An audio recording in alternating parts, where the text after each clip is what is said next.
name is Gabby Hosa, and welcome to my channel, Diversifying Academia. Today we are going to be talking about the master's versus PhD route.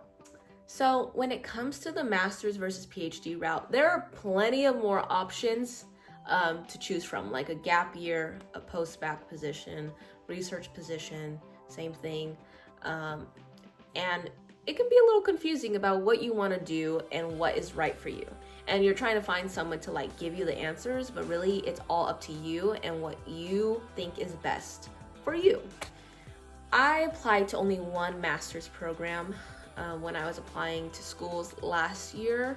I applied to 8 schools in total, 1 school being a master's program, and 7 schools being PhD programs. So I only applied to one master's program as my backup school.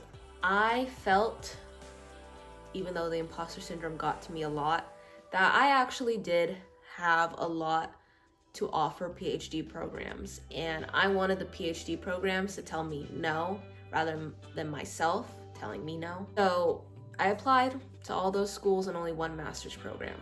Some might see this as a very big mistake. I definitely did more backup master's programs, but I was just like, oh, we'll see what happens. I chose the PhD route versus my master's because I felt like I had the grades necessary, the research experience necessary, and the desire and determination that really is required for a PhD program. Obviously, I'm not in a PhD program yet. I did get accepted, but I haven't started yet. So maybe all these words are just like not right, and I guess I'll see when I start. But at that time, I definitely thought, yeah, I can do it. I can do it. I'll just tell myself I can do it and get there. I also didn't apply to any post-bac positions. This might have been bad if I never got in.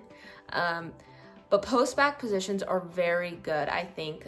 You get paid, not a lot, but some do pay, and you get research experience at the same time.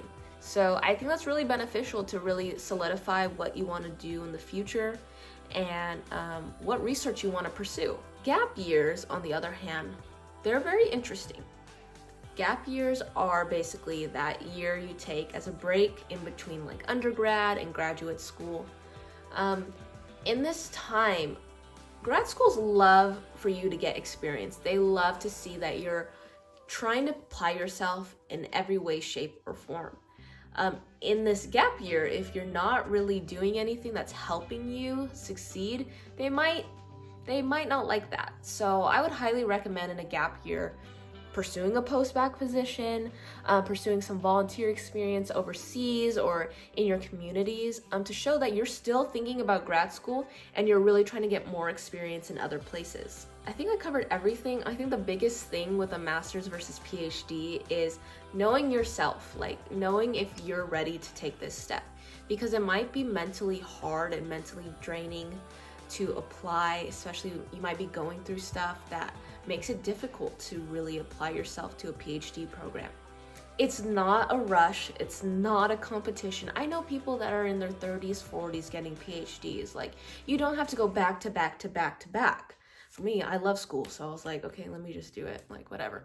But if you're not ready, you are not ready, and that is okay. Like, you can take all the time you need and apply to a PhD program when you want to.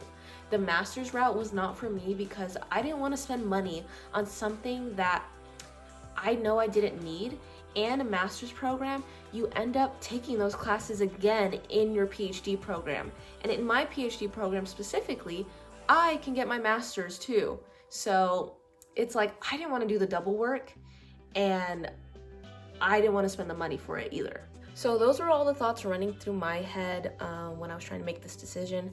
I hope that helps you in some way. If you have any questions or comments, I'm always available in the comments or on my Instagram, Diversifying Academia.